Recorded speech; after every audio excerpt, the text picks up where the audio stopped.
You think they don't care. You think the silence means you never mattered. But what if I told you that the very person pulling away is craving something from you right now? Something they'll never have the courage to admit. Let's talk about the person who goes quiet, the avoidant, the one who seems to disappear the moment you show them love, connection, or vulnerability. And when you finally go no contact, you imagine they're relieved, that they've moved on. But here's the truth. They feel that silence too. They just experience it differently. An avoidant might not text, might not check your story, might not even say your name out loud, but deep down, there's a quiet storm going on inside them, because no matter how much they pretend they don't need anyone, human connection is not optional. It's instinctual. And what they secretly crave, but will never admit, are the things your absence brings into focus. They crave the safety of your calm energy. When someone has an avoidant attachment style, connection often feels like walking a tightrope. They want to be close to someone, but the moment they feel that closeness building, a quiet alarm goes off in their mind. They start to feel suffocated, even when the other person isn't doing anything wrong. It's not that they don't care, it's that their nervous system has been trained to equate intimacy with danger, and the safest way to stay in control is to pull back before they get hurt. So, when you go no contact, they finally get what they think they wanted, distance. But then something unexpected happens. The noise in their mind quiets down, and for the first time, they start to notice what your presence actually gave them. Your calm energy was their anchor, even when they couldn't acknowledge it. It wasn't about your words, your reassurance, or your efforts to fix things. It was about the emotional tone you carried, the steadiness that said, "I'm here and you're safe." When someone lives in a constant state of internal anxiety, that kind of grounded energy is soothing, almost addictive. But avoidants are afraid to depend on it because dependence feels like vulnerability, so they push it away, convincing themselves that they're better off alone. Yet in your absence, they begin to notice the contrast. The world feels louder, more chaotic, less centered. They miss the way your calm subtly regulated them, the way being around you made it easier to breathe. This craving isn't something they can articulate. They won't admit, even to themselves, that they relied on your emotional balance. To them, that would mean admitting weakness, or worse, that they need someone else to feel okay. But deep down, that need for safety doesn't go away just because they ignore it. When they think about you, maybe briefly, maybe often, it's not necessarily your laughter or your words they miss. It's the way they felt in your presence. The quiet sense that they could let their guard down just a little without the world collapsing. What's powerful is that your calm wasn't about being passive or waiting around. It was about holding your center, showing compassion without losing self-respect, offering warmth without begging for closeness.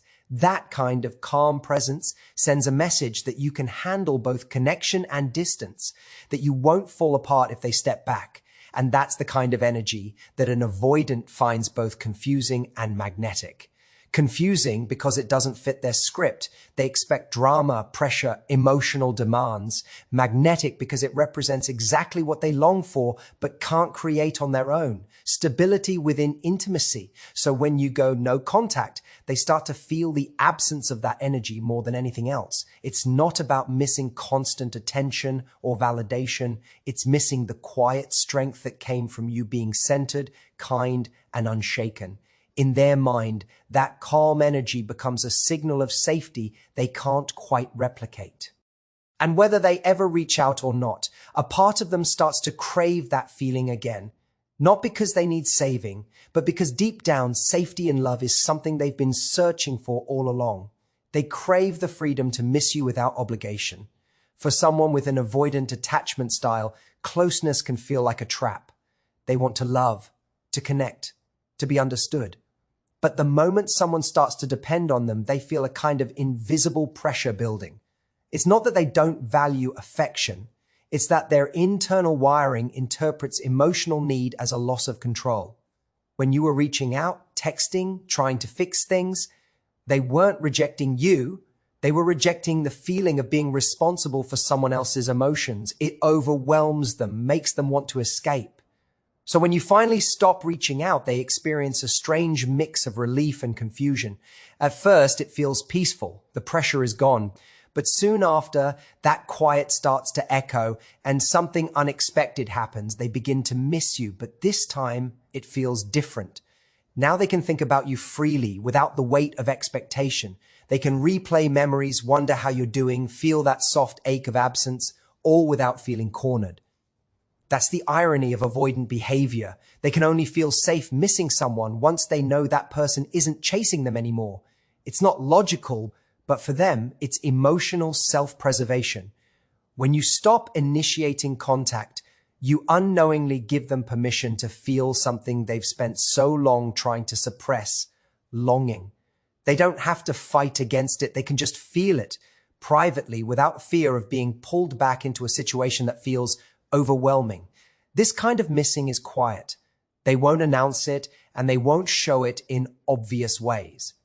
It might show up as late night scrolling through old photos, typing a message and deleting it, or casually checking your profile without engaging. To them, this small distance feels safe. It's a space where they can experience connection on their own terms. They might even tell themselves they're just curious, but underneath that curiosity is a craving for the emotional freedom that no contact allows. For once, they're not reacting to pressure. They're acting from genuine desire. What's even more interesting is how that freedom begins to shift their perception of you. When they no longer feel obligated to respond, they can start to appreciate what they lost without resentment. The memory of you stops being tied to stress or expectations. It becomes associated with warmth and safety. They can finally see you clearly because there's no noise in the background, no fear of being pulled into a situation they're not ready for. That's when missing you becomes real, not reactive. Your silence isn't just distance, it's emotional space. It tells them you respect yourself, and that respect translates into attraction. They may not consciously think, I like that they're not reaching out, but subconsciously they begin to relax into it. It shows them you're not dependent on them for emotional security. And that realization makes them feel safe enough to actually start wanting you again. What they secretly crave is this exact balance, the ability to desire someone without losing themselves in the process. When you step back, you don't just remove pressure, you reintroduce choice. And for an avoidant, choice is what makes love feel possible again. They crave proof that you have a life beyond them. To someone with an avoidant attachment style, closeness often feels like a threat to their independence. They've built a sense of safety around the idea of being self-sufficient, of not needing anyone too much. So when a relationship starts to feel consuming, they begin to pull away. Not because they stopped caring, but because they're terrified of being swallowed by someone else's whirl. In their mind, love becomes dangerous when it means losing control. That's why your independence, your sense of self, your ability to keep living your life even after they withdraw, that's what begins to pull them back in ways they can't explain. When you stop trying to convince them to care, stop proving your worth, and start simply existing in your own rhythm again, something shifts. They start to see you not as a source of emotional demand, but as someone who can stand on their own. That changes the entire dynamic, because for an avoidant, attraction isn't about closeness. It's about respect. It's about knowing that the person they care about doesn't need them to survive. Your independence reminds them of something vital. Connection doesn't have to mean control. It can exist between two whole people, not two halves trying to complete each other. They notice when you start to move differently. When you're not checking in, not posting things that seem like indirect messages, not reaching for them energetically, they feel that. It unsettles them at first because it breaks the pattern they've grown used to. You were predictable in your availability and now you're not. You've become a mystery again. That unpredictability stirs something deep in them, something closer to desire than fear. They begin to wonder what you're doing, who you're with, how you're managing so well without them. And as much as they try to convince themselves that they prefer distance, that curiosity starts to chip away at their emotional armor.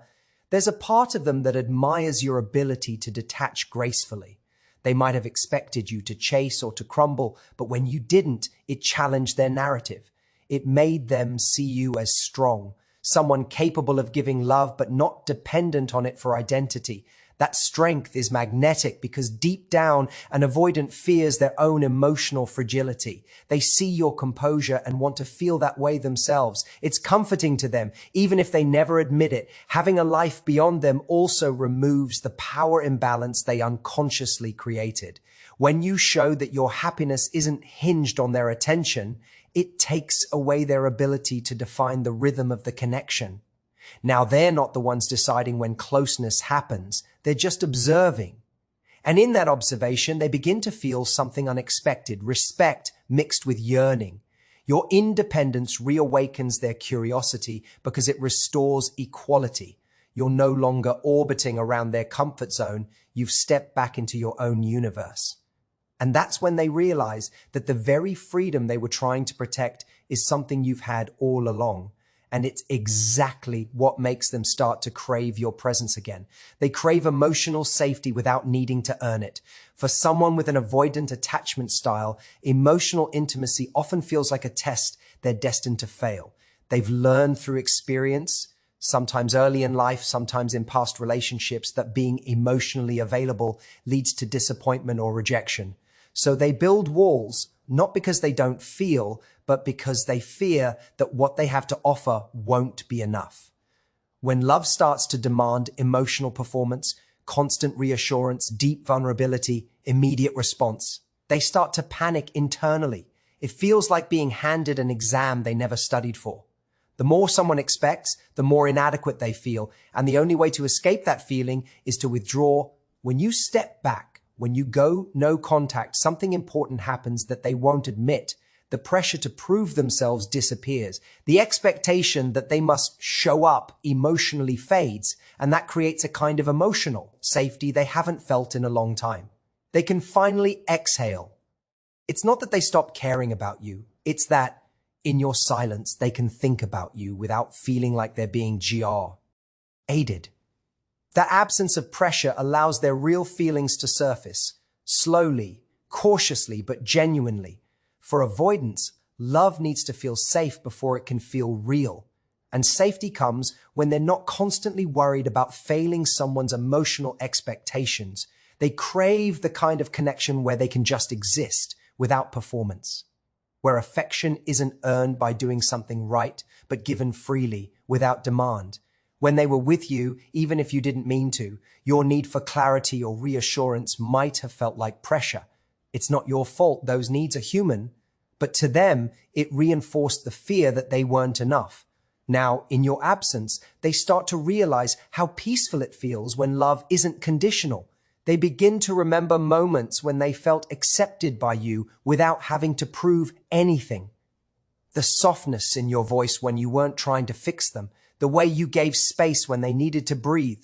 Those memories stand out because that's when they felt safest. That emotional safety is rare for them. It's what they secretly crave but don't know how to ask for.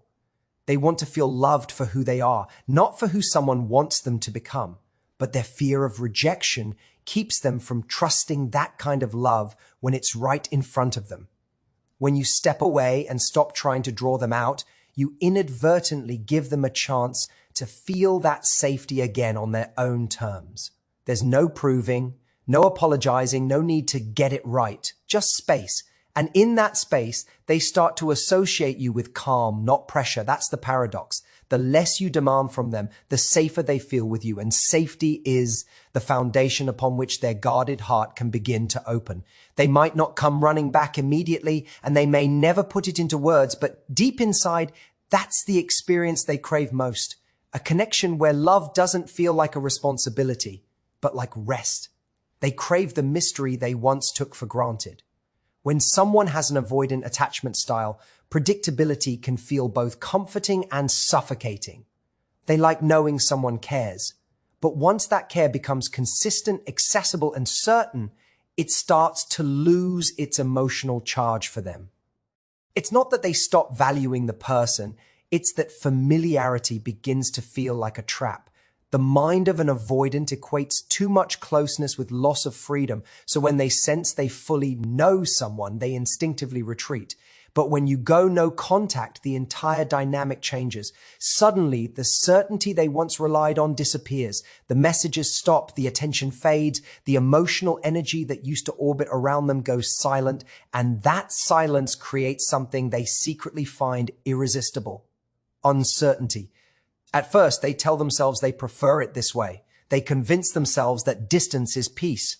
But as time passes, the lack of updates about your life starts to gnaw at them. You're no longer predictable. You're no longer an open book. They can't sense your emotions, can't anticipate your reactions, and that unpredictability begins to stir their curiosity in a way that comfort never could. They start to wonder what you're doing, if you're happy, if you've moved on, and most of all, if you ever think about them at all. That wondering becomes the very thing that reawakens their dormant attraction. Avoidants crave control more than anything. When they know how you feel and where you stand, they can manage the relationship on their terms. But when you step back and refuse to reveal where you stand, that control slips away. You become an unknown variable again, and the human mind is drawn to the unknown. It's in our nature to be curious about what we can't predict. And for an avoidant, that curiosity is amplified because it's mixed with emotional history. They're not just curious about anyone, they're curious about you, the person who once felt safe and now feels distant. This mystery makes them engage emotionally in ways they can't control. They might start replaying conversations, analyzing old moments, or scrolling through memories to pick up clues. They might convince themselves they're just checking in mentally, but the truth is your absence forces them to confront something they've avoided feeling: longing. And because you're not providing reassurance, they can't soothe that longing by dismissing it. It lingers, slowly growing into something deeper, an awareness of what they've lost. Mystery also triggers their imagination. When they can't see what you're doing, their mind starts to fill in the blanks. They might imagine you out laughing with friends, dating someone new, or thriving in your own world.